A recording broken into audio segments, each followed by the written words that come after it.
السلام عليكم ورحمة الله وبركاته. الحمد لله نحمده ونستعينه ونستغفره ونؤمن به ونتوكل عليه ونعوذ بالله من شرور أنفسنا ومن سيئات أعمالنا من يهد الله فلا مضل له ومن يضلل فلا هادي له وأشهد أن لا إله إلا الله وحده لا شريك له وأشهد أن محمدا عبده ورسوله أما بعد فإن خير الحديث كتاب الله وخير الهدي هدي محمد صلى الله عليه وسلم وشر الأمور محدثاتها وكل محدثة بدعة وكل بدعة ضلالة وكل ضلالة في النار فأعوذ بالله من الشيطان الرجيم بسم الله الرحمن الرحيم قاف والقرآن المجيد بل عجبوا أن جاءهم منذر منهم فقال الكافرون هذا شيء عجيب أئذا متنا وكنا ترابا ذلك رجع بعيد قد علمنا ما تنقص الأرض منهم وعندنا كتاب حفيظ بل كذبوا بالحق لما جاءهم فهم في أمر مريج أفلم ينظروا إلى السماء فوقهم كيف بنيناها وزيناها وما لها من فروج والأرض مددناها وألقينا فيها رواسي وأنبتنا فيها من كل زوج بهيج تبصرة وذكرى لكل عبد منيب ونزلنا من السماء ماء مباركا فأنبتنا به جنات وحب الحصيد والنخل باسقات لها طلع نضيد رزقا للعباد وأحيينا به بلدة ميتا كذلك الخروج كذبت قبلهم قوم نوح وأصحاب الرس وثمود وعاد وفرعون وإخوان لوط وأصحاب الأيكة وقوم طبع كل كذب الرسل فحق وعيد أفعينا بالخلق الأول بل هم في لبس من خلق جديد. وقال الله تبارك وتعالى في كلام المجيد بسم الله الرحمن الرحيم حامين والكتاب المبين إنا أنزلناه في ليلة مباركة إنا كنا منذرين فيها يفرق كل أمر حكيم سورة الدخان.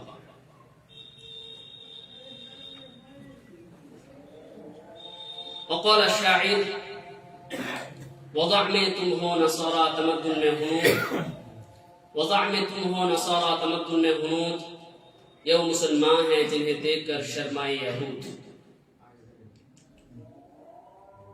সমস্ত প্রশংসা গুণগান গুণকীর্তন সেই মহান আল্লাহ রাব্বুল আলামিনের জন্য, যার অশেষ দয়ায় আজকে আমরা পবিত্র জুমআর দিনে একত্রিত হতে পেরেছি। তার ছোট্ট করে প্রশংসা করে বলবো আলহামদুলিল্লাহ। দরুদ ও শান্তির ধারা বিবর্ষিত হোক সমস্ত নবী এবং রাসূলগণের উপর, বিশেষ করে আমাদের সর্বশেষ নবী জনাব আহমদ মুস্তাফা মুহাম্মদ মুস্তাফা সাল্লাল্লাহু আলাইহি সাল্লামের উপর, যিনি ইসলাম ধর্মকে আমাদের কাছে সম্পূর্ণ রূপে পৌঁছে দিয়েছেন, যাতে কোন রকমের বাড়ানোর বা কমানোর কোনো প্রয়োজন নেই। সেই নবীর উপরে হাজার হাজার দরুদ এবং শান্তির ধারা বিবর্ষিত হোক। আল্লাহুম্মা সাল্লি আলাইহি ওয়া বারিক আলাইহি। সম্মানিত মুসলিম সমাজ, আমরা আমাদের সামনে রমজান মাস আসতে চলেছে। রমজান মাসের পূর্ব মাস হচ্ছে শাবান মাস। আমরা শাবান মাসে পদার্পণ করে ফেলেছি। আজকে শাবান মাসের 3 তারিখ। এই শাবান মাসের কিছু গুরুত্ব অবশ্যই ইসলামে রয়েছে। সহিহ হাদিসের পরিপ্রেক্ষিতে, সহিহ হাদিসকে সামনে রেখে, আবার কিছু মানুষ আছে যারা এই শাবান মাসকে লক্ষ্য করে, শাবান মাসের বিশেষ কোনো দিনকে উদ্দেশ্য করে এমন কিছু জাল জয়ীফ হাদিস তৈরি করেছে, যে হাদিসগুলোকে কেন্দ্র করে তারা হাজার হাজার বিদআত এবং খুরাফাত সমাজের মধ্যে করছে এবং ছড়াচ্ছে। আমি সর্বপ্রথম শাবান মাসের যে গুরুত্ব এবং শাবান মাসের যে করণীয়, আমাদের নবী সাল্লাল্লাহু আলাইহি ওয়াসাল্লাম যা করেছেন এবং আমাদের কি করা উচিত সে বিষয়ে কিছু কথা বলবো, আলোচনা করব। তারপর শাবান মাসে যে বিদআত খুরাফাত তারা ছড়িয়েছে কোন হাদিসের ভিত্তিতে, সেগুলো সম্বন্ধে কিছু আলোচনা করব, যাতে করে আমরা বিদআত খুরাফাত থেকে বাঁচতে পারি। সর্বপ্রথম আমরা জানি যে কিছু মানুষ, আমাদের সমাজে এমন কিছু মানুষ থাকে যারা সারা বছর ইবাদত বান্দেগি, ফরজ নামাজ, ফরজ রোজা থেকে দূরে থাকে, আর যখন কোন একটা বিশেষ দিনকে পায় তখন সেই দিনে সারা বছরের ইবাদত একসাথে করে ফেলার জন্য প্রচেষ্টা চালায়। সারা বছর ইবাদত বান্দেগির কোনো নাম কথা নেই, একটা দিন যখন পায় তখন ওই একটা দিনে যত ইবাদত সব করে ফেলবে, যত রকমের আর যত কষ্ট করে ইবাদত হোক না কেন করে ফেলবে। সেই জন্য তারা নানান ধরনের আলিম ওলামার কাছে গিয়ে প্রশ্ন করে, এর কাছে যায় ওর কাছে যায়, ভাই কি ইবাদত আছে, কি ইবাদত আছে এই রাতের মধ্যে, এখন কি করব, তখন কি করব। তারা তখন নিজের মতো করে ইবাদতটাকে বলে বলে বুঝিয়ে দেয়, সে তখন যাচাই বাছাই ছাড়াই ইবাদত করা শুরু করে। অথচ নবী সাল্লাল্লাহু আলাইহি ওয়াসাল্লাম বলছেন যে আখলিস দীনাক, সহিহ তারহিবের মধ্যে নবী সাল্লাল্লাহু আলাইহি ওয়াসাল্লাম বলছেন যে আখলিস দীনাক, তুমি তোমার দ্বীনকে ইখলাস করো, তুমি তোমার ইসলামকে শুদ্ধ করো। ইয়াকফিকাল আমালুল কলিল, তোমার নাজাতের জন্য, তোমার মুক্তির জন্য সামান্যতম আমলই যথেষ্ট, যদি তোমার আমলগুলি শুদ্ধ হয়, সহি হয়। শুদ্ধ আমল কিভাবে হবে? যখন আমাদের আমল নবী সাল্লাল্লাহু আলাইহি সাল্লামের পদ্ধতি অনুযায়ী হবে এবং সেই আমলে একনিষ্ঠতা অর্থাৎ আল্লাহ তাআলার জন্য করা হবে, এই দুটি শর্তের সাথে, তখন আমাদের আমলগুলি গ্রহণযোগ্য হবে। তো সেটা সামান্য পরিমাণ আমল হোক না কেন, শুধুমাত্র ফরজ আমলগুলি যদি আমরা করি নিই তাহলে আমাদের নাজাতের জন্য যথেষ্ট। কিছুদিন আগে পার হলো 27 রজব। 27 রজবকে লক্ষ্য করে ভারত, পাকিস্তান, বাংলাদেশের মধ্যে নানান রকমের বিদআত খুরাফাত করা হলো। শবে মিরাজের নামে নানান রকমের বিদআত করা হলো। অথচ কোন সাহাবা তাবেঈন শবে মিরাজ বলে কোন রাত্রি হয় বা পালন করতে হয়, এটা কোন সাহাবা তাবেঈন পালন করেননি। নবী সাল্লাল্লাহু আলাইহি সাল্লাম মিরাজ রাত্রি থেকে আসছেন, কোন সাহাবা জানেন না পর্যন্ত। মিরাজ রাত্রি থেকে এসে সকাল বেলায় ঘর থেকে বার হয়ে হারাম শরীফে গেলেন, কাবার কাছে গেলেন। ওইখানে দেখা হলো আবু জাহালের সাথে। আবু জাহাল উপহাস তুচ্ছতাচ্ছিল ভাবে মুহাম্মদ সাল্লাল্লাহু আলাইহি সাল্লামকে যেভাবে অন্যদের প্রশ্ন করে, উপহাসমূলক কথা বলে, আজকে বলছে যে মোহাম্মদ, আজকে কিছু তোমার কাছে কিছু কবিতা গুচ্ছ আছে নাকি, তোমার কাছে কিছু তথ্য আছে নাকি? মুহাম্মদ সাল্লাল্লাহু আলাইহি সাল্লাম বলছেন যে হ্যাঁ, আমার কাছে আজকে তথ্য আছে, ভয়ানক তথ্য আছে, খুব ইন্টারেস্টিং তথ্য আছে। আবু জাহাল বলছে কি তথ্য আছে বলো। মুহাম্মদ সাল্লাল্লাহু আলাইহি সাল্লাম বললেন যে আজকে রাত্রি বেলায় আমি মক্কা থেকে নিয়ে বাইতুল মাকদিস পর্যন্ত এবং সেখান থেকে সপ্তাকাশ ভেদ করে আল্লাহ তাআলার আরশ পর্যন্ত মিরাজ ভ্রমণে গিয়েছিলাম এবং আমি আবার এই রাত্রে ফিরে এসেছি। আবু জাহাল চরম ভাবে অট্টহাসি হাসলো, বলল যে মুহাম্মদকে পাগল সাব্যস্ত করার একটা একদম মোক্ষম উপায় পেয়েছে। সে মনে মনে ভাবলো যে এবার পাগল সাব্যস্ত করবে, কিন্তু আবার নিজেকে কন্ট্রোল করলো যে এখন কিছু বললে হবে না। সবার সামনে যদি বলি তাহলে হয়তো তার ধারণা অনুযায়ী সে ভাবলো যে মুহাম্মদ সাল্লাল্লাহু আলাইহি ওয়াসাল্লাম তখন হয়তো অস্বীকার করবে, তখন মিথ্যা কথা বলে দিতে পারে। তো এক কাজ করা যাক, মুহাম্মদ সাল্লাল্লাহু আলাইহি ওয়াসাল্লামকে সবার সামনে এই কথাটা বলতে বলি। তখন বললো যে মুহাম্মদ, তুমি কি এই কথাটা আমাকে শুধু একাই মাত্র বলে ক্ষান্ত হয়ে যাবে? শুধুমাত্র আমাকে একাই বলবে আর অন্য কাউকে বলবে না? মুহাম্মদ সাল্লাল্লাহু আলাইহি ওয়াসাল্লাম বলছেন যে, তিনি বললেন যে আমি সবাইকেই বলবো। আবু জাহল বলছে ঠিক আছে, তাহলে আমি সবাইকে ডেকে নিয়ে আসছি। সে সর্বপ্রথম মুহাম্মদ সাল্লাল্লাহু আলাইহি সাল্লামের সবচেয়ে যে কাছের বন্ধু, সারা জীবনের বন্ধু আবু বকর রাদিয়াল্লাহু তাআলার ঘরে গেল। আবু বকর রাদিয়াল্লাহু ঘরে টোকা দেয় খটখট করে। আবু বকর রাদিয়াল্লাহু বলছে সকাল সকাল কি আছে? বলছে আবুল হাকাম, আবু জাহল, আমর বিন হিশাম বিন আমর। বলছে আমর বিন হিশাম। বলছে যে কি ব্যাপার, সকালবেলা কি করতে এসেছো? আবু জাহল বলছে যে একটা খবর আছে, তোমাকে আমি এর আগে বলেছিলাম না যে তুমি যাকে নিজের আইডিয়াল হিসেবে মেনে নিয়েছো, নিজের পথ প্রদর্শক হিসেবে মেনে নিয়েছো, যাকে তুমি আদর্শ মানো, যার সাথে চলাফেরা করো, তোমার সেই বন্ধু যে পাগল, তোমার সেই বন্ধু যে জিনে ধরা মানুষ, এটা তোমাকে আমি আগেই বলেছিলাম, কিন্তু তুমি বিশ্বাস করোনি, কেননা কোনো প্রমাণ দিতে পারেনি। আজকে তোমাকে প্রমাণ দেবো। বলে কি প্রমাণ আছে? তখন আবু জাহল ভাবছে যে এই মনে হয় সুযোগ, এবারে হয়তো কাজ হবে। বললো যে এই যে তোমার যে বন্ধু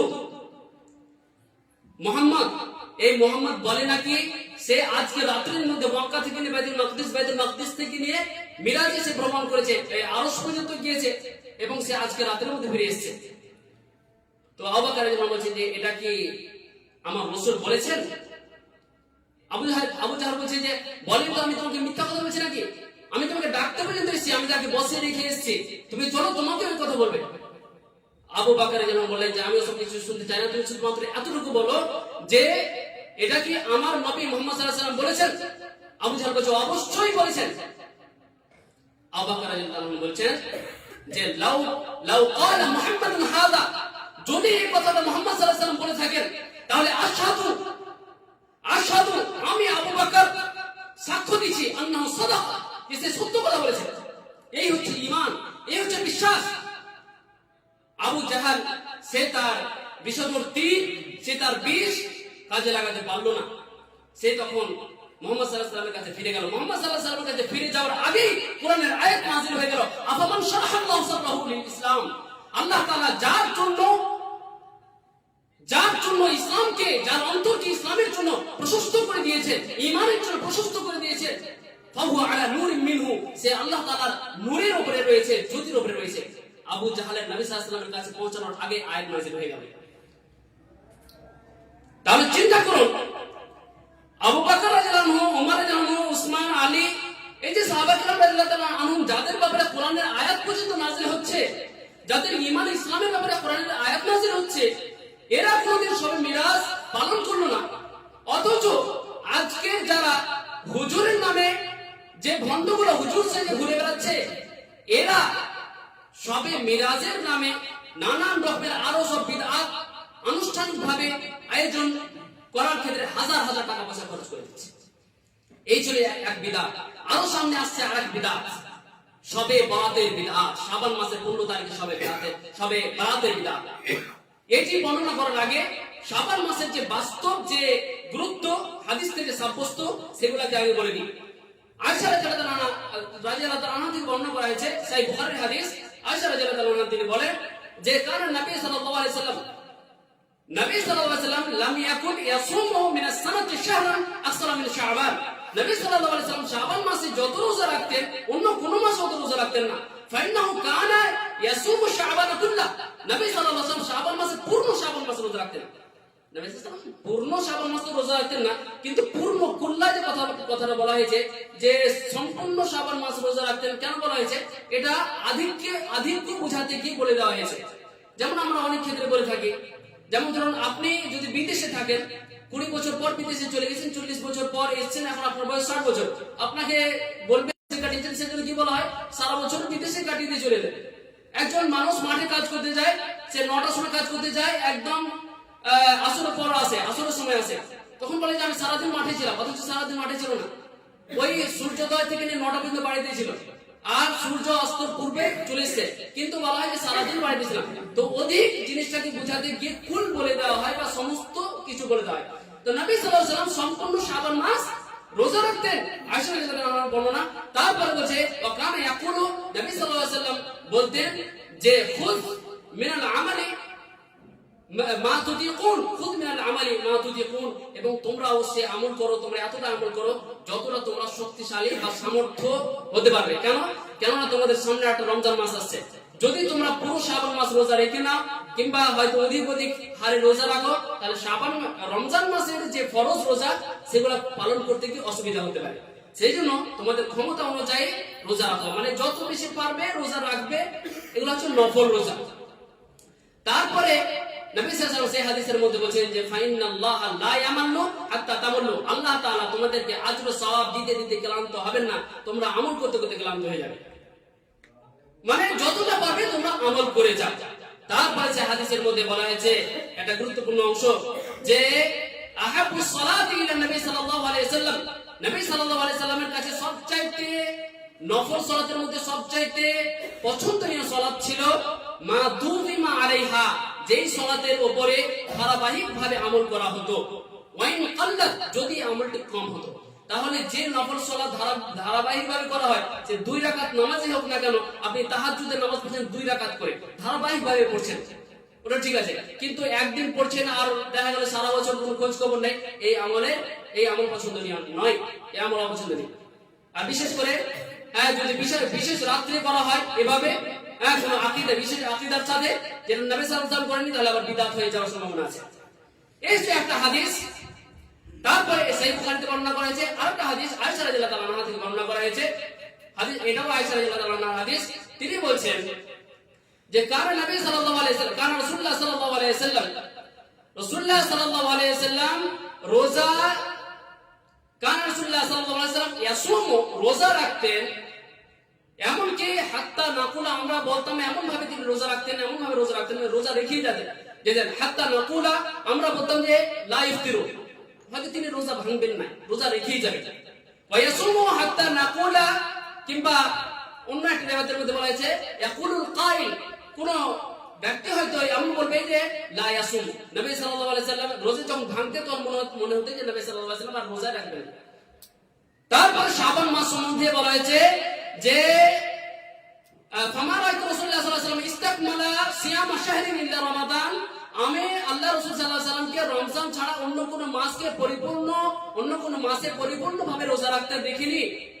ওমা রাআইতুহু আকসারা সিয়ামান মিনহু ফি শাবান, এবং শাবান মাসে তিনি যত রোজা রাখতেন অত বেশি অন্য কোন মাসে রোজা রাখতে দেখিনি। মানে রমজান মাসে সম্পূর্ণ রোজা রাখতেন, আর বাকি 11টি মাসের মধ্যে সবচেয়ে বেশি শাবান মাসে রোজা রাখতেন। এই ছিল নবী সাল্লাল্লাহু আলাইহি ওয়াসাল্লাম রোজা রাখার পদ্ধতি।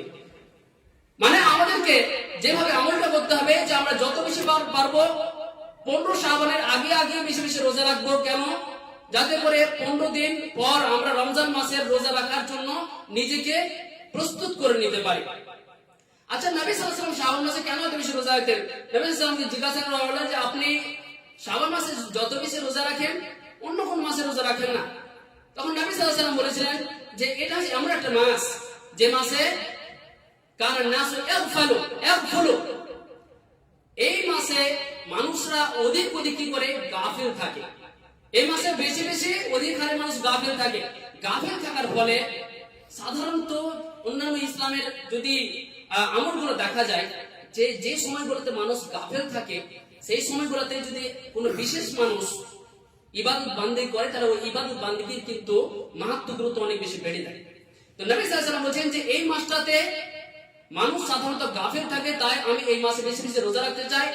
আর ওয়াহুয়া শাহরুল লাযী, এটা হচ্ছে এমন একটা মাস তুরফাউ ফীহি আমাল ইলা রাব্বিল আলামিন, এই মাসে আল্লাহ রাব্বুল আলামিনের দিকে আমলকে পেশ করা হয়, আমলকে পরিবেশন করা হয়।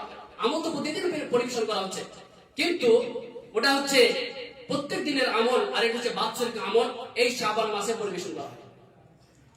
সেজন্য নবী সাল্লাল্লাহু আলাইহি ওয়াসাল্লাম বলেন যে ওয়াহিব্বু আইয়ুরফা আমালি ওয়া আনা সায়িম, আর আমি চাই যে আমার আমল আল্লাহ তাআলার কাছে পরিবেশন এমন অবস্থায় করা হোক যে আমি রোজায় অবস্থায় যেন থাকি। সেই জন্য আর যে কথাটা বললাম যে যেই সময় মানুষ বেশিরভাগ গাফিল থাকে, উদাসীন থাকে, সেই সময় কেউ যদি ইবাদত করে তাহলে ওই ইবাদতের মাহাত্ম্য গুরুত্ব আরো বেশি বেড়ে যায়। এর দুই একটা উদাহরণ, যেমন ধরুন সারাদিন নামাজ 5 ওয়াক্ত নামাজ পড়ে নিলেন দিনের বেলায় বা নফল নামাজ পড়ে নিলেন, তারপরে রাত্রি বেলায় সবাই যখন ঘুমিয়ে যায়, সবাই যখন গাফিল থাকে, ওই সময় যে ইবাদতটি করা হয় আমরা জানি ওই ইবাদতের গুরুত্ব মাহাত্ম্য কতটুকু। সুলুসুল লাইলিল আখির, রাতের 1/3 অংশের, রাতের শেষ 1/3 অংশের যে ইবাদত, সেই ইবাদতের যে গুরুত্ব আমরা ভালোভাবেই জানি। যখন মানুষ গাফিল থাকে সেই সময় যদি কেউ আলাদাভাবে ইবাদত করতে থাকে তার গুরুত্ব অপরিসীম। একইভাবে বাজারে কেউ যদি প্রবেশ করে, বাজারে প্রবেশ করার যে দোয়া তার গুরুত্ব কতটুকু, বাজারে প্রবেশ করার দোয়ার নেকি কতটুকু। বাজারে প্রবেশ করার দোয়া নেকি হচ্ছে 1000 দিয়ে গুণ করে 10 লক্ষ নেকি সে পেয়ে থাকে। কেন? বাজারে প্রবেশের দোয়া কি? বাজারে প্রবেশের দোয়া আমরা সবাই জানি, কিন্তু হয়তো আমল করি না। আমি তো একবার বলে দিই তাহলে হয়তো সবার মুখস্থ হয়ে যাবে। লা ইলাহা ইল্লাল্লাহু ওয়াহদাহু লা শারীকা লাহু, এই পর্যন্ত সবার মুখস্থ আছে। লা ইলাহা ইল্লাল্লাহু ওয়াহদাহু লা শারীকা লাহু লাহুল মুলকু ওয়া লাহুল হামদু, এই পর্যন্ত সবার মুখস্থ আছে। তারপরে দুটো অংশ বৃদ্ধি করতে হবে, ইহয়ি ওয়া ইউমীতু বিয়াদিল খায়র ওয়া হুয়া আলা কুল্লি শাইইন কাদির। এটা হচ্ছে বাজারে প্রবেশের দোয়া। কেউ যদি এই দোয়া পাঠ করে তাহলে সে 10 লক্ষ নেকির অধিকারী হয়ে থাকে। চিন্তা করুন যে মাত্র 4 থেকে 5 সেকেন্ড দোয়াটা পড়তে সময় লাগে, আর এই 4 থেকে 5 সেকেন্ডের মধ্যে আমি 10 লক্ষ নেকির অধিকারী হয়ে গেলাম। কেননা বাজার এমন একটা জায়গা যে জায়গাতে সবাই আল্লাহর ইবাদত বান্দেগি জিকির আজকার থেকে গাফিল থাকে। কে কাকে ঠকাবে, কিভাবে একজন আরেকজনকে ঠকিয়ে নেওয়া যায়, কিভাবে মিথ্যা কথা বলে মানুষকে করা যায়, অপমান করা হয়, নিজের অহংকার প্রকাশ করা হয়, হিংসা, যত রকমের সব বাজারের মধ্যে দেখা যায়। সেখানে আল্লাহ তাআলাকে স্মরণ করার লোক থাকে না। সেই সময় ওইখানে সবাই যখন গাফেল, তখন আপনি যখন এই দোয়াটি পড়েন, আল্লাহ তাআলাকে স্মরণ করেন, আল্লাহ তাআলা খুশি হয়ে আপনাকে এত নেকি দিয়ে থাকে। তো যাই হোক, এই ছিল শাবান মাসের কিছু আমল যে আমাদেরকে বেশি বেশি রোজা রাখা উচিত। এটা হচ্ছে নফল রোজা, যত বেশি পারবো রোজা রাখবো সাধারণভাবে। তারপরে তবে আরেকটা সতর্কতার বিষয় হচ্ছে শাবান মাসের শেষ দিন বা রমজান মাসের আগের দিন রোজা রাখা, এটা আলেম ওলামাগণ হারাম বলেছেন, ওই দিনে রোজা রাখা হচ্ছে হারাম। কেননা ওটা হচ্ছে সন্দেহের দিন। আর সন্দেহের দিন আপনি কি শাবান মাসের রোজা রাখলেন নাকি রমজান মাসের রোজা রাখলেন, এই বিষয়ে আশঙ্কা হতে পারে। সেই জন্য ওই মাসে রোজা রাখা অনেক আলেম ওলামা মনে করেন হারাম। কিন্তু কেউ যদি ধারাবাহিক ভাবে তার অভ্যাস থাকে তাহলে সে রোজা রাখতে পারে, এই বিষয়ে প্রশস্ততা আছে। এরপরে যে হাদিস নিয়ে এই শাবান মাসে যে বিদআত গুলি করা হয়, সেই বিদআত সম্বন্ধে কিছু আলোচনা করা হোক। এই শাবান মাসের বিদআত গুলি করার জন্য বা যে হাদিসগুলিকে লক্ষ্য করে বিদআত করা হয়, সেই হাদিসগুলোর সংখ্যা অনেক বেশি, অগণিত হাদিস আছে। বিদআত করার জন্য বিদআতীরা নিজের ব্যবসা চালানোর জন্য হাজার হাজার হাদিস তৈরি করেছে, জাল জয়ীফ হাদিস তৈরি করেছে। সেগুলোর মধ্যে থেকে যে হাদিসটি সবচেয়ে গুরুত্ব সহকারে চূড়ান্ত দলিল হিসেবে গ্রহণ করা হয় বা যে হাদিসকে কেন্দ্র করে তারা এত সব বিদআত তৈরি করেছে, সেই হাদিসটি তিরমিজির মধ্যে রয়েছে। যেহেতু সিয়াসিকতার মধ্যে চলে এসেছে, সেহেতু এটা তাদের মানে এক নম্বর মূল পয়েন্টের হাদিস, যেটা তিরমিজি শরীফের মধ্যে রয়েছে। আর এই হাদিসের হুকুম কি, এই হাদিসের মান কতটুকু, এটাও আমরা জেনে নেব। আসুন হাদিসটা, এই একটাই হাদিস পরিবেশন করবো, অনেক হাদিস বর্ণনা করা আছে, কিন্তু এই হাদিসকে যেহেতু সবচেয়ে বেশি গুরুত্ব দেওয়া হয়, সেহেতু এই একটাই হাদিস আমি আপনাদের সম্মুখে বর্ণনা করবো। তিরমিজির মধ্যে বর্ণনা করা হয়েছে হাদিসটি, এই হাদিসটাও আয়েশা রাদিয়াল্লাহু তাআলা আনহা বর্ণনা করা হয়েছে। তিনি বলেন যে ফাকাত রাসূলুল্লাহ সাল্লাল্লাহু আলাইহি ওয়াসাল্লাম যাতা লাইলা, এক রাতে আমি আল্লাহ রাসূল সাল্লাল্লাহু আলাইহি ওয়াসাল্লামকে হারিয়ে ফেললাম, মানে খুঁজে পেলাম না, বিছানাতে নেই। তিনি বলেন যে নবী সাল্লাল্লাহু আলাইহি ওয়াসাল্লাম কি করতেন, যে নবী সাল্লাল্লাহু আলাইহি ওয়াসাল্লামের স্ত্রীদের মাঝে পালি বন্টন করা ছিল, কোন রাত্রে কোন স্ত্রীর কাছে থাকবে সেই পালি বন্টন করা ছিল। তো আয়েশা রাদিয়াল্লাহু আনহা তখন তিনি ভাবলেন যে হয়তো নবী সাল্লাল্লাহু আলাইহি ওয়াসাল্লাম কোথাও গিয়েছেন, অন্য কোন স্ত্রীর কাছে গিয়েছেন। তো তিনি বলেছেন ফাখারাতু, আমি বেরিয়ে গেলাম তাকে খোঁজার জন্য। তারপরে খুঁজতে খুঁজতে ফিরে এসে দেখছি যে ফাইদা হুয়া বাকিউল গারকাত, ফাইদা হুয়া বিল বাকি, মদিনার যে বিখ্যাত কবরস্থান বাকি, সেখানে নবী সাল্লাল্লাহু আলাইহি ওয়াসাল্লাম আছেন। নবী সাল্লাল্লাহু আলাইহি ওয়াসাল্লাম আয়েশা রাদিয়াল্লাহু আনহাকে দেখে ফেললেন। নবী সাল্লাল্লাহু আলাইহি ওয়াসাল্লাম বাড়িতে এসে আয়েশা রাদিয়াল্লাহু আনহা বললেন যে তুমি কি মনে করো যে আল্লাহ এবং তার রাসূল তোমার উপরে অবিচার করবেন? আয়েশা রাদিয়াল্লাহু আনহা তিনি বললেন যে না, আমি মনে করেছিলাম আযুন্নু আন্নাকা আতাইতা বা'দা নিসাইক, যে মনে করেছিলাম যে আপনি হয়তো আপনার কোনো স্ত্রীর কাছে গিয়েছেন। নবী সাল্লাল্লাহু আলাইহি ওয়াসাল্লাম বললেন যে শোনো, এই হচ্ছে এমন একটা রাত, ইয়ানজিলুল্লাহ সুবহানাহু ওয়া তাআলা, আল্লাহ সুবহানাহু ওয়া তাআলা নাজিল হন নিসফাল লাইলাতুল মিন শাবান, শাবান মাসের 15 তারিখে, নিসফাল লাইলাতুল মিন শাবান, শাবান মাসের 15 তারিখে বা শাবান মাসের মধ্য রজনীতে নাজিল হন ইলা সামাই দুনিয়ার আকাশে, এবং তিনি ক্ষমা করে থাকেন ফায়াগফিরু লিআকসারা মিন শা'রি গানামি কলবি। মক্কার মধ্যে বানু কালব বা কালব গোত্রের সবচেয়ে বেশি পশু প্রতিপালনকারী গোত্র হচ্ছে বানু কালব। এই বানু কালবের যতগুলি ছাগল আছে, তাদের গায়ে যত লোম আছে, সেই লোমের পরিমাণের চাইতে বেশি আল্লাহ তাআলা এই দিনে মানুষকে ক্ষমা করে থাকেন। আল্লাহ তাআলা এই দিনে বানু কালব গোত্রের যত ছাগল আছে, তাদের শরীরে যত লোম আছে, সেই লোমের পরিমাণের চাইতে বেশি আল্লাহ তাআলা মানুষকে ক্ষমা করে থাকেন এই রাতে। সুবহানাল্লাহ বলার কোনো প্রয়োজন নেই, কেননা এই হাদিসে জয়ীফ। অনেকে আবার বিদআতীরা সুবহানাল্লাহ বলে, যে বিরাট একদম গুরুত্বপূর্ণ হাদিস, কিন্তু এই হাদিসটা হচ্ছে জয়ীফ বা দুর্বল। ইমাম তিরমিজি এই হাদিসটি বর্ণনা করার পর তিনি বলেন যে লা না'রিফু ইল্লা মিন হাযাল ওয়াজহি মিন হাদিস হাজ্জাজ বিন আরতাত। তিনি বলেন যে আমি এই হাদিসটিকে হাজ্জাজ বিন আরতাতের সূত্র ছাড়া আর অন্য কোন সূত্রতে এই হাদিসটিকে পাইনি। তিনি বলেন অতএব আমি জিজ্ঞাসা করলাম, ইমাম তিরমিজি বলেন আমি জিজ্ঞাসা করলাম আমার শিক্ষক মুহাম্মদ বিন ইসমাইল বুখারীকে, মানে ইমাম বুখারীকে। ইমাম তিরমিজির শিক্ষক হচ্ছেন ইমাম বুখারী। তিনি বলেন যে আমি জিজ্ঞাসা করলাম ইমাম বুখারীকে, তিনি আন্নাহু ইউযাইফু হাযাল হাদিস, তিনি এই হাদিসটাকে জয়ী করেছেন। ইমাম বুখারী এই হাদিসটাকে জয়ী করেছেন। তারপরে আমরা যদি এই হাদিসের স্তরটাকে দেখি, হাদিসের ধারাটাকে দেখি, তাহলে বুঝতে পারবো যে এই হাদিসটাকে বর্ণনা করেছে উরওয়া, আর উরওয়ার সাথে আয়েশা রাদিয়াল্লাহু আনহার জীবনে কোনোদিন সাক্ষাৎ হয়নি। এর সাথে সাথে এই যে বলা হলো হাজ্জাজ নামক ব্যক্তির কথা বলা হলো, হাজ্জাজ বিন আরতাত সে হাদিস বর্ণনা করেছে ইয়াহইয়া বিন কাসিরের কাছ থেকে, অথচ ইয়াহইয়া বিন কাসিরের সাথে হাজ্জাজ বিন আরতাতের কোনোদিন সাক্ষাৎ ঘটেনি। ইয়াহইয়া বিন কাসির ইনি বিখ্যাত একজন রাবী, কিন্তু একে কোনোদিন হাজ্জাজ বিন আরতাব দেখেনি। এটা এমনই হয়ে গেল যেমন ধরেন আমি হাদিস বর্ণনা করছি আব্দুল্লাহর কাছ থেকে, আব্দুল্লাহ থেকে আব্দুর রহমানের কাছ থেকে, আব্দুর রহমানের কাছ থেকে আব্দুর রহিমের কাছ থেকে, কিন্তু আব্দুল্লাহ, আব্দুর রহমান, আব্দুর রহিম থাকে আমেরিকাতে, আর আমি আদৌ কোনোদিন আমেরিকা যাইনি, দেখা হয়নি। তো হাদিসের ব্যাপারটা হচ্ছে এরকমই। এই হাদিসটাকে লক্ষ্য করে ব্যবসায়ীরা নিজেদের ব্যবসা চালিয়ে যাচ্ছে, অথচ তারা জানে যে এই হাদিসটা জয়ীফ, দুর্বল।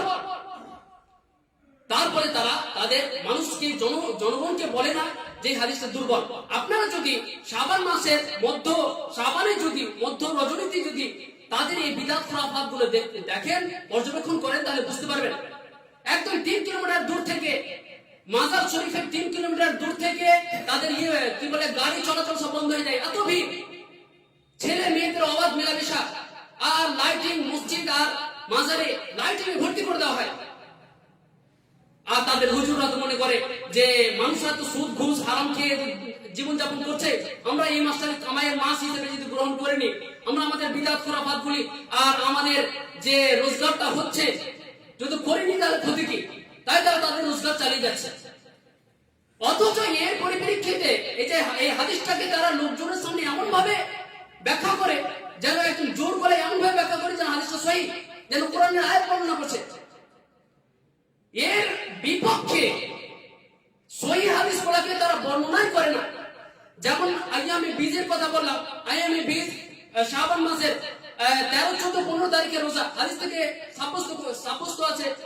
একইভাবে রাসূলুল্লাহ সাল্লাল্লাহু আলাইহি ওয়াসাল্লাম যে শাবান মাসে এত বেশি রোজা রাখতেন, এই রোজা রাখার কথা হাদিস থেকে সাব্যস্ত আছে। এই হাদিসগুলো তারা লোকের সামনে বর্ণনা করবে না। কেন বর্ণনা করবে না? কেননা হারাম হাদিস বর্ণনা করতে, জয়ীফ হাদিস বর্ণনা করতে তাদেরকে মজা লাগে। এই হাদিসগুলোর মধ্যে তো ইন্টারেস্ট নেই, এই হাদিসগুলোর মধ্যে তো কানের ব্যায়াম হয় না, অন্তরের মধ্যে কোনো পায় না, তৃপ্তি পায় না। যেই হাদিসগুলোর দ্বারা শয়তান মানুষের অন্তরকে তৃপ্তি দেয়, যে হাদিসগুলোর মাধ্যমে শয়তান মানুষের কানের ব্যায়াম করায়, সেই হাদিসগুলোর প্রতি মানুষ আমল করছে। বিদআতীরা এই হারাম কাজগুলো করতে মজা পায়।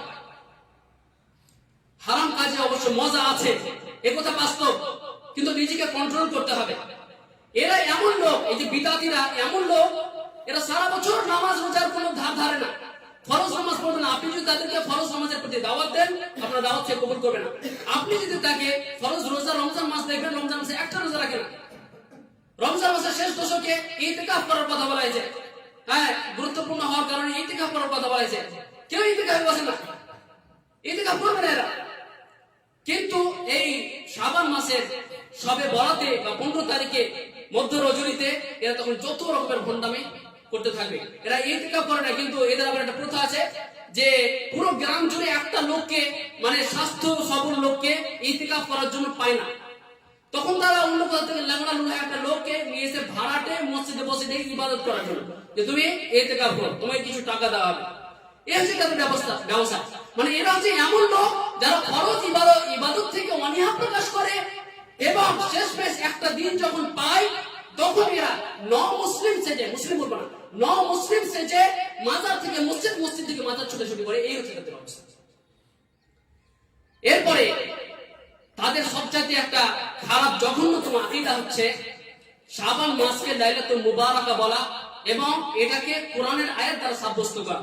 আল্লাহ তাআলা পবিত্র কোরআনের মধ্যে সূরা দুখানের মধ্যে বলেছেন, হামিম ওয়াল কিতাবিল মুবিন ইন্না আনজালনাহু ফি লাইলাতিন মুবারাকা ইন্না কুননা মুনজিরিন। আল্লাহ তাআলা বলেন, ইন্না আনজালনাহু ফি লাইলাতিন মুবারাকা, অবশ্যই আমি এই কোরআনকে নাযিল করেছি লাইলাতুল মুবারাকা, বরকতময় রাত্রিতে। ইন্না কুননা মুনজিরিন, অবশ্যই আমি হচ্ছে সতর্ককারী। ফিহা ইফরাকু কুল্লু আমরিন হাকিম, এই রাত্রির মধ্যে প্রত্যেক গুরুত্বপূর্ণ বিষয় স্থিরকৃত করা হয়, ভাগ করা হয়, বন্টন করা হয়, ভাগ্য লেখা হয়।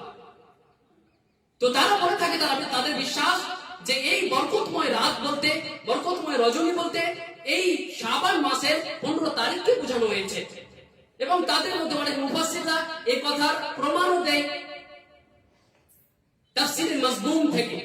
তাফসীর মাজমুম যে তাফসীর হচ্ছে আকল এবং যুক্তির উপরে তৈরি করা তাফসীর, সেই তাফসীরগুলো থেকে আমাদের আমাদের এই ধরনের তাফসীর কোনো প্রয়োজন নেই। কেননা আমরা যদি পবিত্র কোরআনকে জিজ্ঞাসা করি যে কোরআন তুমি কোন রাতে নাযিল হয়েছো, লোকরা তোমার সম্বন্ধে বিভ্রান্ত সৃষ্টি করছে, কোরআন তুমি কোন রাতে নাযিল হয়েছো, কোন মাসে নাযিল হয়েছো, কোরআন স্পষ্ট করে বলে দেবে শাহরু রমাদান আল্লাযী উনজিলা ফীহিল কোরআন, স্পষ্ট করে বলে দিবে যে আমি রমজান মাসে নাযিল হয়েছে। তারপর যদি কোরআনকে জিজ্ঞাসা করা হয় যে তোমার ব্যাপারে আরো বিভ্রান্ত সৃষ্টি করছে যে তুমি কোন রাতে নাযিল হয়েছো, লাইলাতুল মুবারাকা বলতে শাবান মাসের রাতে নাকি কোন রাতে, কোরআন বলবে ইন্না আনজালনাহু ফি লাইলাতুল কদর, সেটা হচ্ছে কদরের রাতে। আমি কোরআনকে নাযিল করেছি কদরের রাতে, আর আমরা জানি কদরের রাত হচ্ছে রমজান মাসে, আর রমজান মাসে কোরআন নাযিল হওয়ার কথা বলা আছে, যেমন সূরা বাকারার আয়াতের মধ্যে আমরা স্পষ্ট বুঝতে পারছি। তারপরে বলা আছে ফিহা ইফরাকু কুল্লু আমরিন হাকিম, এই আয়াতটি এখানে ভাগ্য লেখার কথা বলা হচ্ছে। ফিহা ইফরাকু কুল্লু আমরিন হাকিম, এই রাতের মধ্যে প্রত্যেক গুরুত্বপূর্ণ জিনিস স্থিরকৃত করা হয়, প্রত্যেক গুরুত্বপূর্ণ জিনিস ভাগ বন্টন করা হয়, মানে ভাগ্য লেখা হয়। সূরা কদরের মধ্যে একই কথা বলা হয়েছে যে তানাজ্জালুল মালায়েকাতু ওয়ার রূহ ফিহা বিইذনি রাব্বিহিম মিন কুল্লি আমর।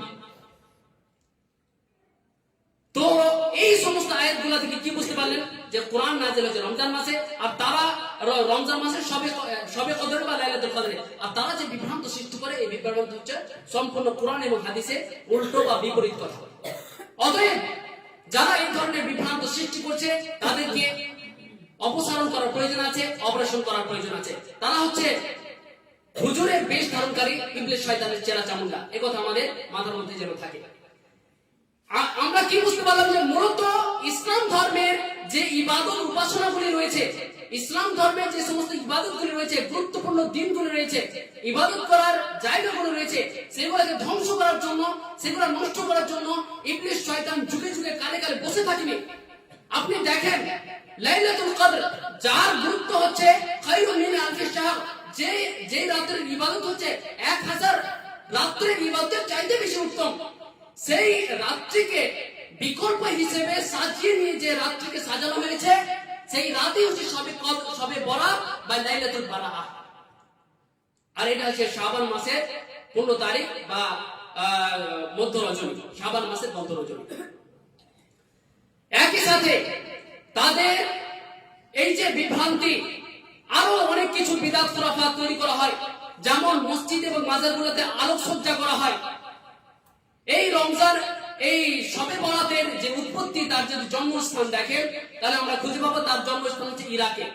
শবে বরাত জন্মগ্রহণ করে ইরাকে, সে শৈশব কাল কাটায় আপনার ফিলিস্তিনে, এবং সে তার যৌবন কাল কাটায় ভারত, বাংলাদেশ এবং পাকিস্তান। এটা 400 হিজরিতে ইরাকের মধ্যে সর্বপ্রথম ইরাকের মধ্যে মসিল নামক রাজ্যে সর্বপ্রথম পালন করা হয়। তারপরে এটা ছিল একটা সিম্পল, 400 হিজরির পরে এর মধ্যে কিছু রং তামাশা লাগানোর জন্য 448 হিজরিতে ফিলিস্তিনের মধ্যে এখানে তৈরি করা হয় সালাতুল রাগাইব বা সালাতুল আলফিয়া। সালাতুল আলফিয়া বলা হয়। সালাতুল আলফিয়া কি? সালাতুল আলফিয়া হচ্ছে এমন 100 রাকাত নামাজ, যে নামাজের প্রত্যেক রাকাতে 10 বার করে সূরা ইখলাস পাঠ করা হয়, টোটাল 1000 বার সূরা ইখলাস পাঠ করা হয়, আর 1000 কে আরবিতে আলফ বলা হয়। অতএব এটা হচ্ছে সালাতুল আলফিয়া। এই একটা রং তামাশা বা মজা মশলা দিয়ে দেওয়া হলো, এই রাতের মধ্যে একটা মশলা দিয়ে দেওয়া হলো। আর 448 হিজরিতে আনুষ্ঠানিকভাবে একদম লাইট লাগিয়ে আলো সাজিয়ে সাজসজ্জার সাথে ফিলিস্তিনে পালন করা হয়, এবং আস্তে আস্তে এগুলো ভারত, বাংলাদেশ, পাকিস্তানে ছড়িয়ে যায়। এরই একটি খারাপ হচ্ছে রসম রিওয়াজ হচ্ছে হালুয়া। এই রাতের হালুয়া, এই হালুয়া সবাই খেতে থাকে। এই যে জেনারেল যে শিক্ষার্থী মানুষরা রয়েছে, সাধারণ যে মানুষরা রয়েছে, তারা যখন তাদের হুজুরদেরকে, পীরদেরকে জিজ্ঞাসা করে যে এই হালুয়া কেন খাওয়া হয়, তারা তখন বলে থাকে এই হালুয়া এই জন্য দেওয়া হয় কেননা নবী সাল্লাল্লাহু আলাইহি ওয়াসাল্লামের উহুদের যুদ্ধে দাঁত ভেঙে গেছিল, সেই জন্য এই হালুয়া আমরাও খাই, নবী সাল্লাল্লাহু আলাইহি ওয়াসাল্লামের স্মরণে আমরা খাই। কিন্তু আপনি যদি হিস্টরি করে দেখেন তাহলে দেখতে পাবেন যে এই যে হালুয়া, নবী সাল্লাল্লাহু আলাইহি ওয়াসাল্লামের যে দাঁত ভাঙার ব্যাপারটা, এটা হয়েছিল উহুদ যুদ্ধ শাওয়াল মাসে। আর এখন চলছে শাবান মাস, শাবান তারপর রমজান তারপর শাওয়াল মাস, মানে নবী সাল্লাল্লাহু আলাইহি ওয়াসাল্লামের দাঁত ভাঙার 2 মাস আগে থেকে এরা হালক আছে, মানে ঘটনা ফুটেছে। তার প্রিয় হচ্ছে মূর্খ, মুরিদ হচ্ছে মূর্খ, সাধারণ যত মানুষ আছে, যত বিদাতি আছে সবই মূর্খ, কিছুই বুঝে শুধু মূর্খামিতে ভরে আছে। অতএব আমাদেরকে এই ধরনের জিনিসগুলোকে বুঝতে হবে। আমরা এই যে ভারত, বাংলাদেশ, পাকিস্তানের যত বিদাত খুরাফাত হতে চলেছে, যদি আমরা লক্ষ্য করে দেখি তাহলে সমস্ত কিছু রসম রিওয়াজ হিন্দুদের কাছ থেকে নেওয়া। জওহরলাল নেহরু, আমরা জানি জওহরলাল নেহরু, তিনি যখন আজমিরে যান, আজমির থেকে ফিরে আসার পর তিনি বললেন যে हिंदू और मुसलमान खामखा इख्तिलाफ करते हैं, हिंदू और मुसलमान खामखा इख्तिलाफ करते हैं। दरअसल उनमें कोई फर्क नहीं, सिर्फ इतना फर्क है कि सिर्फ फर्क है ऊंचा और नीचे का, सिर्फ फर्क है ऊंचा और नीचे का। उन्हें কি বুঝাতে চাইলেন যে হিন্দু মুসলমান মাঝে কোনো পার্থক্য নেই, শুধু পার্থক্য আছে উঁচু এবং নিচু। হিন্দুরা তাদের মূর্তিকে ইবাদত করে থাকে মাটির উপরে রেখে দিয়ে, আর মুসলমানরা তাদের পীর বুজুর্গদেরকে কবরের ভিতরে রেখে দিয়ে তারপরে কবরকে পূজা করতে থাকে। এটাই হচ্ছে উঁচু এবং নিচু। আমরা যদি দেখি যে মুসলমানদের কবর পূজা এটা তৈরি হয়েছে হিন্দুদের মূর্তি পূজা থেকে, পীর পূজা শুরু হয়েছে ব্রাহ্মণ পূজা থেকে। আরো সাজসজ্জা করা প্রতিষ্ঠানে, যে কোনো ইসলামিক অনুষ্ঠানে সাজসজ্জা করা, আলো দিয়ে সাজসজ্জা করা, বিশেষ করে এটা হিন্দুদের দীপাবলি থেকে নেওয়া হয়েছে। একইভাবে খানকাতে দেখবেন অনেকজন ধ্যানে বসে থাকে, এটাও হিন্দুদের সাধু সন্ত বাবারা বৈরাগ্য অবলম্বন করে যে ধ্যানে বসে, এটাও ওদের কাছ থেকে আমদানি করা হয়েছে। অতএব আল্লামা ইকবাল তিনি বলেছেন ওয়াতা'মে তুম হো নাসারা তামাদ্দুন মে হুনুদ, ये वो मुसलमान है जिन्हें देखकर शर्माए हो। কবি কাজী নজরুল ইসলাম তিনি বলেছিলেন তৌহিদের হায় চিরসেবক, তৌহিদের হায় চিরসেবক, ভুলিয়া গিয়াছি সে তাকবীর, দুর্গা নামের কাছাকাছি প্রায় দরগায় গিয়া লুটাই শির। ওদের যেমন রাম নারায়ণ, মোদের তেমন মানিক পীর, ওদের চাউল কলার সাথে মিশে গেছে মোদের ক্ষীর। ব্যাপারটা সেম আজকালকার যে মুসলমানরা সেম একই মিলে গেছে। অতএব আমাদেরকে এই সমস্ত বিদআত খুরাফাত থেকে সতর্ক থাকতে হবে এবং আল্লাহ নবী সাল্লাল্লাহু আলাইহি ওয়াসাল্লামের কাছ থেকে যে প্রমাণিত হাদিস রয়েছে, সুসাব্যস্ত হাদিস রয়েছে, সেগুলোর উপরে আমল করতে হবে। আল্লাহ তাআলা যেন আমাদেরকে সেগুলোর উপরে আমল করার তৌফিক দান করেন। আল্লাহুম্মা আমিন। আলহামদুলিল্লাহ ওয়া সালামুন আলা ইবাদিল্লাযিনা ইসতাফা, আম্মা বা'দ। আমি যে এই পর্যন্ত যে খুতবা দিলাম, সে খুতবার সারমর্ম হচ্ছে সর্বপ্রথম শাবান মাসে আমাদের কি করণীয়, এর গুরুত্ব কি। এর গুরুত্ব শুধুমাত্র এই যে নবী সাল্লাল্লাহু আলাইহি ওয়াসাল্লামের কাছ থেকে কিছু সুসাব্যস্ত রোজা আর যত বেশি ইবাদত করা, নফল নামাজ পড়া, অনির্দিষ্টভাবে রোজা এবং অনির্দিষ্টভাবে নফল নামাজ আমাদেরকে পড়তে হবে। আর এই মাসে কিছু লোক যারা বিদআত খুরাফাত তৈরি করেছে এবং অনেক বেশি বাড়াবাড়ি করেছে, এদের থেকে আমাদেরকে বাঁচতে হবে। কেননা এগুলো এমন সব বিদআত খুরাফাত, এই যে মিলাদ হোক কিংবা মিলাদের নামে বিদআত হোক, সবে বরাতের বিদআত হোক, আর যে কোনো বিদআত হোক না কেন, এই বিদআত গুলা না কোনো সাহাবা করেছে না কোনো তাবেঈন করেছে। আর ওরা যে ইমামকে মানার দাবি করে, সেই ইমাম মালিক হোক, ইমাম শাফিঈ হোক, ইমাম আবু হানিফা হোক, ইমাম আহমদ বিন হাম্বল হোক, আরো বড় বড় যত ইমাম হোক, ইমাম বুখারী হোক, ইমাম মুসলিম হোক, ইমাম তিরমিজি হোক, ইমাম নাসাই হোক, কেউই এগুলাকে পালন করেনি। অথচ যারা নিজেদেরকে ইমাম সাজিয়ে লোকদেরকে বক্তব্য দিয়ে বেড়াচ্ছে এবং মিডিয়াতে নিজেদেরকে প্রচার করে বেড়াচ্ছে, এদের কাছ থেকে আমাদেরকে বেঁচে থাকতে হবে এবং আমাদের সালাফদের কাছ থেকে, সাহাবা তাবেঈনদের কাছ থেকে আমাদেরকে তাদেরকে সর্বপ্রথম হচ্ছে নবী সাল্লাল্লাহু আলাইহি ওয়াসাল্লামকে আইডিয়াল হিসেবে মানতে হবে এবং সাহাবা এবং তাবেঈনরা যে পথে চলেছেন সেই পথে আমাদেরকে চলতে হবে। এই হচ্ছে মূল কথা। আমরা সবসময় আরেকটা সতর্কতার বিষয় হচ্ছে যে ইরাক বা কুফা এটা হচ্ছে আবু হানিফা রাহিমাহুল্লাহর জন্মস্থান। আর ইরাক বা কুফাকে বলা হয় হাদিস তৈরি হওয়ার কারখানা। আর আপনি মিলাদ বলুন আর কি বলে সবে বরাত বলুন, যত রকমের বিদআত এইখান থেকে এর উৎপত্তি, এই ইরাক থেকে এর উৎপত্তি। সেজন্য আমাদেরকে যে কোনো জিনিস জানতে হবে যে তার উৎপত্তি স্থল কোথায়। অধিকাংশ দেখবেন খুঁজে পাবেন ওই ইরাক। অতএব আমাদেরকে এই বিষয়গুলি থেকে সাবধান থাকতে হবে। আল্লাহ তাআলার কাছে দোয়া করি, আল্লাহ তাআলা যেন আমাদেরকে বিদআত খুরাফাত থেকে বাঁচিয়ে রেখে সহি শুদ্ধ আমল করে জান্নাতি হওয়ার তৌফিক দান করেন। আল্লাহুম্মা আমিন। আল্লাহ তাআলা যেন আমাদের মধ্যে যারা অসুস্থ আছে তাদের অসুস্থতাকে দ্রুত এবং সম্পূর্ণ আরোগ্য দান করেন। আল্লাহুম্মা আমিন। যারা মারা গেছে তাদের কবরকে আল্লাহ তাআলা প্রশস্ত করে দেন, জান্নাতের হাওয়া প্রবাহিত করে দেন। আল্লাহুম্মা আমিন। ইন্নাল্লাহা ওয়া মালাইকাতাহু ইউসাল্লুনা আলান নবী ইয়া আইয়ুহাল্লাযীনা আমানু সাল্লু আলাইহি ওয়া সাল্লিমু তাসলিমা আল্লাহুম্মা সাল্লি আলা মুহাম্মাদিন ওয়া আলা আলি মুহাম্মাদ কামা সাল্লাইতা আলা ইব্রাহিম ওয়া আলা আলি ইব্রাহিম ইন্নাকা হামিদুম মাজিদ আল্লাহুম্মা বারিক আলা মুহাম্মাদিন ওয়া আলা আলি মুহাম্মাদ কামা বারাকতা আলা ইব্রাহিম ওয়া আলা আলি ইব্রাহিম ইন্নাকা হামিদুম মাজিদ ইবাদাল্লাহ রাহিমাকুমুল্লাহ ইন্নাল্লাহা ইয়া'মুরু বিল 'adli ওয়াল ইহসান ওয়া ইতা'i যিল কুরবা ওয়া ইয়ানহা 'আনিল ফাহশা'i ওয়াল মুনকারি ওয়াল বাগyi يعظكم لعلكم تذكرون يذكر الله يذكركم وسيستغفر لكم ولذكر الله والله يعلم.